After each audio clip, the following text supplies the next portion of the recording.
BC, SC, ST, ముస్లిం మైనారిటీలు మనుగడ కోసం స్వతంత్ర అభ్యర్థిగా కాకినాడ రూరల్ నియోజకవర్గం అసెంబ్లీ అభ్యర్థిగా పోటీలో దిగినట్లు కర్రి గోపాలకృష్ణ తెలిపారు. కాకినాడ రూరల్ మండలం పి వెంకటాపురం గ్రామంలో గల ఆయన నివాసంలో మీడియా సమావేశం నిర్వహించి వివరాలను వెల్లడించారు. ఈ కార్యక్రమంలో రాయుడు నాగేశ్వరరావు, ఆయనవిల్లి నారాయణ గౌడ్, సుధాకర్, పంపన మురళి, కర్రి శివరామకృష్ణ తదితరులు పాల్గొన్నారు. శాసించే స్థాయిలో ఉన్నాం, శాసించే స్థాయి కాదు మంది.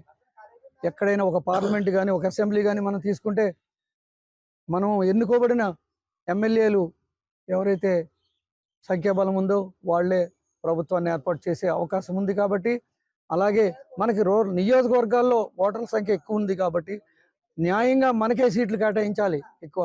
ఇప్పుడు ఈ కాకినాడ రూరల్ అసెంబ్లీ నియోజకవర్గం నుంచి నేను ఒక పిలిపిస్తున్నాను. రాష్ట్ర వ్యాప్తంగా ఉన్న అన్ని నియోజకవర్గాల్లో బీసీ నియోజకవర్గాలు ఏవైతే ఉన్నాయో అన్ని నియోజకవర్గాలకు ఒక పిలిపిస్తున్నాను.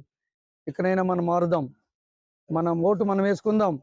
మన బీసీలకి ఎక్కడైతే సీట్లు ఇవ్వలేదో సంఖ్యాబలం ఉండి ఓటర్ సంఖ్య ఎక్కువ ఉండి అక్కడ కూడా అందరూ కూడా మన ఇండిపెండెంట్ అభ్యర్థుల్ని నెగ్గించుకుందాం.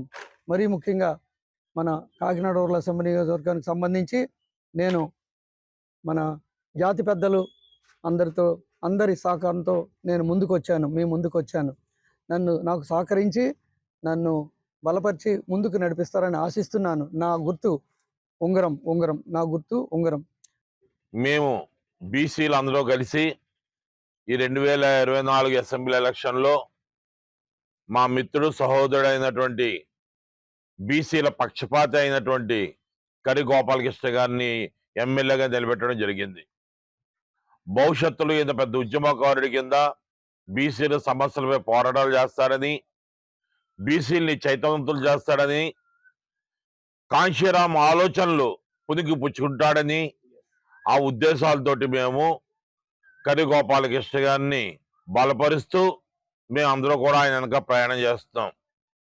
రేపు మే 13వ తారీఖు నుంచి జరగబోయే అసెంబ్లీ ఎన్నికల్లో ఆయనకి కేటాయించిన గుర్తు ఉంగరం గుర్తుపై అందరూ ఓట్లేసి అక్కడ మెజార్టీతో గెలిపించి అసెంబ్లీలో ఆయన వాణిని వినిపిస్తాడని చెప్పి మీకు వినిపించాలని కూడా మిమ్మల్ని అందరూ కోరి ప్రార్థిస్తున్నాం. ఇప్పటి వరకు చట్టసభలో మీ గురించి మాట్లాడారా, మీ సమస్యల గురించి మాట్లాడారా, మీ బిడ్డల భవిష్యత్తు గురించి మాట్లాడారా? ఇదందరూ కూడా ఆలోచన చేసుకోవాల్సిన అవసరం ఉంది. ఎందుకంటే వాళ్ళు మాట్లాడరు, వాళ్ళ పార్టీ ఏది చెప్తే అదే చేస్తూ ఉంటారు. కానీ ఈవేళ మీ గురించి నేను చట్టసభల్లో నిర్ణయాధికారాలు చేయడానికి, చట్టసభల్లో బీసీ బహుజనుల గురించి మాట్లాడడానికి నేను ముందుకు వచ్చాను.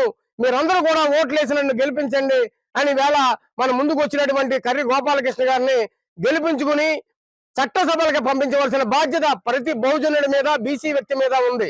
ఈవేళ ఆధిపత్య కులాలకు గుణపాఠం చెప్పాలంటే మనం ఒక ఓటు రూపంలోనే చెప్పాల్సిన అవసరం ఉంది.